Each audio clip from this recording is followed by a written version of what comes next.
সরকারি চাকরি পরীক্ষা আসা কমন প্রায় 61টি এমসিকিউ কোয়েশ্চেন এবং তার উত্তর নিয়ে আলোচনা করব আজকের ভিডিওটিতে, যেখানে 8টা বিষয়ভিত্তিক অধ্যায় এবং 100% পরীক্ষা উপযোগী প্রশ্ন নিয়ে আলোচনা। চলুন শুরু করা যাক। সালাম আলাইকুম, জব সলিউশনে স্বাগত। বাংলাদেশের মুক্তিযুদ্ধ আনুষ্ঠানিক শুরু হয় কত সালে? 1971 সালে। সঠিক উত্তর খ। মুক্তিযুদ্ধ পরিচালনার সুবিধার্থে বাংলাদেশের মোট কয়টি সেক্টর ভাগ করা হয়?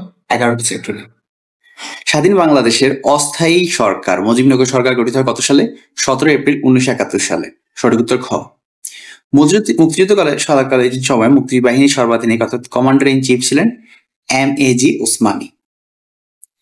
বাংলাদেশের চূড়ান্ত বিজয় অর্জন করে কত তারিখে? 16 ডিসেম্বর 1971 তারিখে। পাকিস্তান বাহিনী আত্মসমর্পণ করে ঢাকার কোন স্থানে? সোহরাওয়ার্দী উদ্যান, যেটা বর্তমানে রেসকোর্স ময়দান নামে পরিচিত। জাতীয় সংসদ ভবনের নকশা প্রণয়ন করেন কে? Louis I Kahn. Louis I Kahn জাতীয় সংসদ ভবনের নকশা প্রণয়ন করেন। বাংলাদেশের জাতীয় সঙ্গীত রচনা করেন কে? রবীন্দ্রনাথ ঠাকুর। রবীন্দ্রনাথ ঠাকুর বাংলাদেশের জাতীয় সঙ্গীত রচনা করেন। ঐতিহাসিক 6 দফা কর্মসূচি ঘোষণা করা হয় কত সালে? 1966 সালে। 1966 সালে ঐতিহাসিক 6 দফা কর্মসূচি ঘোষণা করা হয়। শহীদ দিবস তথা আন্তর্জাতিক মাতৃভাষা দিবস পালিত হয় কত তারিখে? 21 ফেব্রুয়ারি। 21 ফেব্রুয়ারি শহীদ দিবস তথা আন্তর্জাতিক মাতৃভাষা দিবস পালিত হয়। এটা অনুমোদন দেয় মূলত ইউনেস্কো সরকার। ইউনেস্কো। জাতীয় স্মৃতিসৌধ অবস্থিত কোথায়? সাভার। সাভারে জাতীয় স্মৃতিসৌধ অবস্থিত। বাংলাদেশের স্বাধীনতা ঘোষণার প্রথম বেতারে কোন শহর থেকে প্রচারিত হয়? চট্টগ্রাম। চট্টগ্রাম শহর থেকে বাংলাদেশের স্বাধীনতা প্রথম ঘোষণা বেতারের মাধ্যমে প্রচারিত হয়। সুপরিচিত আগারতলা ষড়যন্ত্র মামলা দায়ের করা হয় কত সালে? 1968 সালে। 1968 সালে সুপরিচিত আগরতলা ষড়যন্ত্র মামলা দায়ের করা হয়। গণপরিষদে বাংলাদেশের সংবিধান গৃহীত হয় কবে? 4 নভেম্বর 1972। 4 নভেম্বর 1972-এ গণপরিষদে বাংলাদেশের সংবিধান গৃহীত হয়। বাংলাদেশের সংবিধান কার্যকর বা প্রবর্তিত হয় কত তারিখ থেকে? 16 ডিসেম্বর 1972। 16 ডিসেম্বর 1972 থেকে বাংলাদেশের সংবিধান কার্যকর বা প্রবর্তিত হয়, অর্থাৎ 1 বছর সময় লেগেছে আমাদের সংবিধান আসলে কার্যকর হতে। এবার আসছি ভূগোল এবং প্রশাসন থেকে, যেখান থেকে মোট 15টি কোশ্চেন থাকছে। বাংলাদেশের মোট আয়তন 1,47,570 বর্গ কিলোমিটার। বাংলাদেশের দক্ষিণে কি অবস্থিত? বঙ্গোপসাগর। আয়তনে বাংলাদেশের সবচেয়ে বড় বিভাগ কোনটি? চট্টগ্রাম। চট্টগ্রাম বাংলাদেশের আয়তনে সবচেয়ে বড় বিভাগ। বাংলাদেশের বর্তমানে মোট প্রশাসনিক বিভাগ কয়টি? 8টি। বাংলাদেশের মোট বর্তমানে প্রশাসনিক বিভাগ 8টি। বাংলাদেশের মোট জেলার সংখ্যা কয়টি? 64টি। 64টি জেলা রয়েছে বর্তমানে বাংলাদেশের মোট জেলা। বিশ্বের বৃহত্তম ম্যানগ্রোভ বনাঞ্চল সুন্দরবন কোথায় অবস্থিত? খুলনা। বাংলাদেশের একমাত্র প্রবাল দ্বীপের নাম কি? Saint Martin.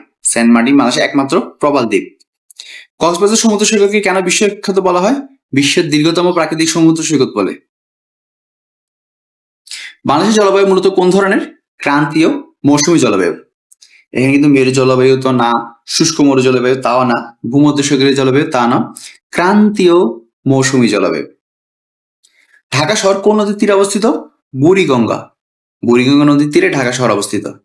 যমুনা নদী প্রবাহিত হয়ে শেষে কোন নদীতে মিলিত হয়েছে? পদ্মা। যমুনা নদী প্রবাহিত হয়ে শেষে কোন নদীতে মিলিত হয়েছে? পদ্মা। আয়তনে বাংলাদেশের সবচেয়ে ছোট জেলা কোনটি? নারায়ণগঞ্জ। আয়তনে সবচেয়ে ছোট জেলা নারায়ণগঞ্জ। হালদা নদী মূলত কি কারণে বিখ্যাত? বাংলাদেশের প্রাকৃতিক যে কার্প মাছের যে প্রজনন ক্ষেত্র, সেটার জন্য হালদা নদী বিখ্যাত। বাংলাদেশের উষ্ণতম স্থান হিসেবে সাধারণত কোন জেলাকে বিবেচনা করা হয়? চুয়াডাঙ্গা। বাংলাদেশের স্থল বিশিষ্ট সীমান্তের সবচেয়ে বড় অংশ কোন দেশের সাথে? ভারত। এবার আসছি সংবিধান ও রাষ্ট্র ব্যবস্থা। বাংলাদেশের সংবিধান মূলত কোন ভাষায় রচিত হয়েছে? বাংলা। বাংলাদেশের সংবিধান রচনার ক্ষেত্রে গঠিত খসড়া কমিটির প্রধান কে ছিলেন? ডক্টর কামাল হোসেন। স্বাধীন বাংলাদেশের প্রথম সাধারণ নির্বাচন অনুষ্ঠিত হয় কত সালে? 1973। বাংলাদেশের সুপ্রিম কোর্টের দুটি প্রধান বিভাগ কি কি? আপিল বিভাগ এবং হাইকোর্ট বিভাগ। বাংলাদেশের সুপ্রিম কোর্টের প্রথম দুটি বিভাগ হচ্ছে আপিল বিভাগ এবং হাইকোর্ট বিভাগ। সংবিধান অনুযায়ী জাতীয় সংসদের স্বাভাবিক মেয়াদ কত বছর? 5 বছর। বাংলাদেশের স্থানীয় সরকার কাঠামোর সর্বনিম্ন স্তর কোনটি? ইউনিয়ন পরিষদ। এটা হচ্ছে আমাদের একদম বেস লেভেল, ইউনিয়ন পরিষদ। সরকারি চাকরিতে নিয়োগের জন্য পরীক্ষা গ্রহণের সুপারিশ করে কোন সাংবিধানিক সংস্থা? বাংলাদেশ সরকারি কর্ম কমিশন বা পিএসসি। রাষ্ট্রীয় হিসাবপত্র নিরীক্ষার দায়িত্ব কোন কার্যালয়ে? মহা হিসাব নিয়ন্ত্রক বা সিএজি। দেশের নির্বাচন পরিচালনার দায়িত্বে থাকা সাংবিধানিক সংস্থাটির নাম কি? নির্বাচন কমিশন। বাংলাদেশের জাতীয় সংসদের ইংরেজি নাম কি? জাতীয় সংসদ বা হাউস অফ নেশন। এবার আসছে অর্থনীতি এবং কৃষি নিয়ে। বাংলাদেশের মুদ্রার নাম কি? টাকা। বাংলাদেশের ব্যাংক আনুষ্ঠানিকভাবে প্রতিষ্ঠিত কত তারিখে? 16 ডিসেম্বর 1971 তারিখ। বাংলাদেশের কেন্দ্রীয় ব্যাংকের নাম কি? বাংলাদেশ ব্যাংক। বাংলাদেশের প্রধান রপ্তানি আয়ের খাত কোনটি?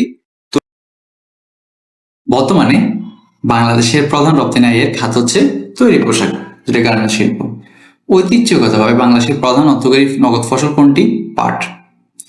বাংলাদেশের প্রধান এবং সর্বাধিক উৎপাদিত খাদ্যশস্য কোনটি? ধান।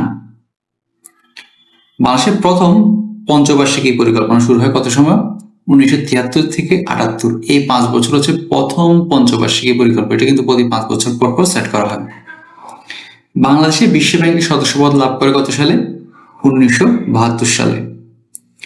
বাংলাদেশ জাতীয় পতাকার চূড়ান্ত নকশা প্রণয়নে ভূমিকা রাখেন কে? কামরুল হাসান।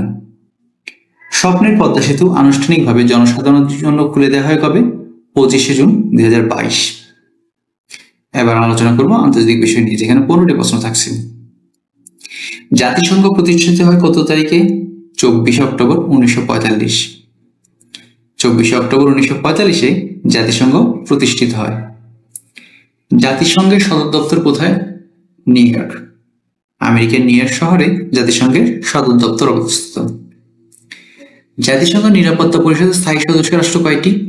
5টি। 5টি রাষ্ট্র যারা জাতিসংঘের নিরাপত্তা পরিষদের স্থায়ী সদস্য, অর্থাৎ এদের ভোটেই সর্বোত্তম গ্রহণযোগ্য। বাংলাদেশের জাতিসংঘের সদস্যপদ লাভ করে কত সালে? 1974 সালে। 1974 সালে বাংলাদেশ জাতিসংঘের সদস্যপদ লাভ করে। দক্ষিণ এশিয়া আঞ্চলিক সহযোগিতা সংস্থা সার্কের প্রতিষ্ঠিত হয় কত সালে? 1985 সালে। 1985 সালে দক্ষিণ এশিয়া আঞ্চলিক সহযোগিতা সংস্থা সার্ক গঠিত হয়। সার্কের সদর দপ্তর কোথায় অবস্থিত? কাঠমান্ডু। কাঠমান্ডুতে সার্কের সদর দপ্তর অবস্থিত। দক্ষিণ পূর্ব এশিয়া জাতিসংঘ সংগঠন আসিয়ানের সদর দপ্তর কোথায়? জাকার্তা। জাকার্তা দক্ষিণ পূর্ব এশিয়া জাতিসংঘ সংগঠন আসিয়ানের সদর দপ্তর অবস্থিত। ইউরোপিয়ান ইউনিয়নের অভিন্ন মুদ্রার নাম কি? ইউরো।